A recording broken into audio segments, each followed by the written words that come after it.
Hi guys, wishing you all a very, very, very good morning. And especially this is an amazing morning for me because I am here on a vacation and I feel so good. I mean, over these 3 years, I have spent time, somewhere down the line taking a live in the office. Sometimes it's my house because of the lockdown. Somewhere it was because I was going somewhere else. It was there. And now I'm finally at a vacation with you guys. And it is an overwhelming feeling that wherever I am, Saturday morning, I am here to meet you guys. And it feels so good. And this commitment because you guys are there with me. No matter what. Like, I remember teaching you with PPTs, I remember teaching you with papers, and I remember teaching you like this also. And it's just a constant thing. So it is an amazing. Thank you, thank you, thank you so much, guys. It is brilliant to have you here. Today we're going to discuss a very, very small concept because I want to really enjoy my vacation. But meanwhile, I want your comments on to what have you been studying, when are you planning to give your exams, what is your plan of action, what more do you want from us, and we are there to give it to you. Okay, so I want a lot of comments from you guys today on this video, and I want you to like, share, subscribe it as well. Okay, so let's begin. So my concept for today is lexical resource. And good morning. Hi. So my concept for today is lexical resource. Now, what does lexical resource mean? It means vocabulary.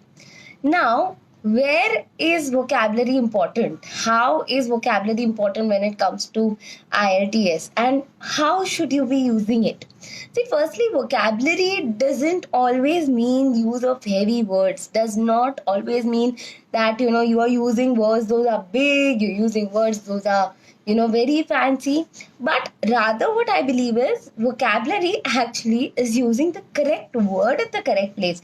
Let's just say that I am talking to you and I don't have, the enough vocab to talk to you. That shows that my language is not good. Guys, I can't get you in my life. So rather, please stop sending invitations like that. We finished the concept and definitely I would love to have a chat with you guys. So yeah, as I was saying, vocabulary is basically using the correct word at the correct time. It's finding the appropriate word, finding the appropriate phrases. Now, all of you might have, saying this, that obviously we know what word to speak, we know when to speak. So why don't we get enough marks? Like, I would say that if you know that, a 6 is easily going to be available. What you don't know is how to reach a 7. That is the main problem. So if you want to go for a 7 and above score, you need to have a vocabulary that is very fancy. That is uncommon words, as I always say. Like, for example, I can easily say the prices are increasing. But when I say the prices are surging, the rates are soaring, this will make a different impact. So this different impact, what I am talking about to you, has to be implemented, right? This is what we're talking about. How do you do this? So what I do personally is, I, in my day-to-day life, think about the words I can speak, think about the words I can alter. For example, if we're in a group of friends and I'm having a discussion, okay, and I want to agree with somebody, I want to say that I agree with you. So what do I say? I'd rather say I vouch, or rather I say I second, right?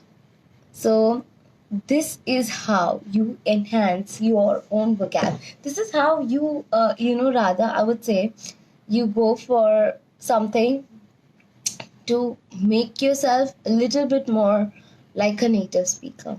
And this is exactly how you do. Now, what you can do, I have a vocab pop up, like it's called in YouTube. If you subscribe the IELTS tutorials channel, IELTS capital and tutorials, you can subscribe to the channel, and you can just type vocab pop up. Each video has 3 words, and all these, and there are, like, I guess 30 such videos. So you will have around 90 words. Like, this would be really, really useful to you, I'm definitely sure. So there are a lot of words like this, like the ones I mentioned. If you know any, post it in the comment box. Okay. Now, what's the deal with idioms? A lot of people say, can we use idioms? Can we use idioms?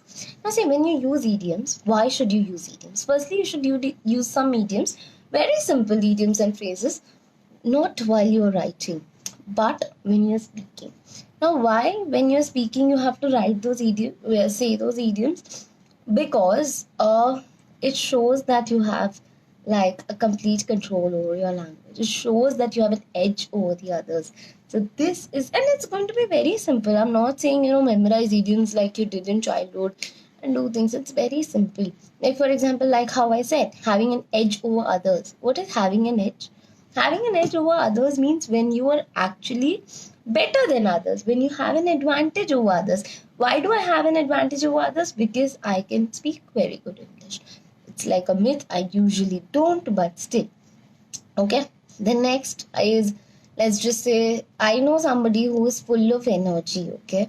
Now, if somebody who's full of energy, like how I am right now, I can simply say that this guy is full of beans. Full of beans is somebody who's full of energy, right? Let's just say, don't jump the gun. These days on news debates, I see that a lot. Don't jump the gun. Don't jump the gun. What does don't jump the gun mean? Don't jump the gun simply means that do not hurry onto something, right? Do not, like for example, we're talking and you say that this guy is the criminal. I'll say don't jump the gun. Wait for the police to interrogate, right? So that is called don't jump the gun. There are many such phrases which are very easy.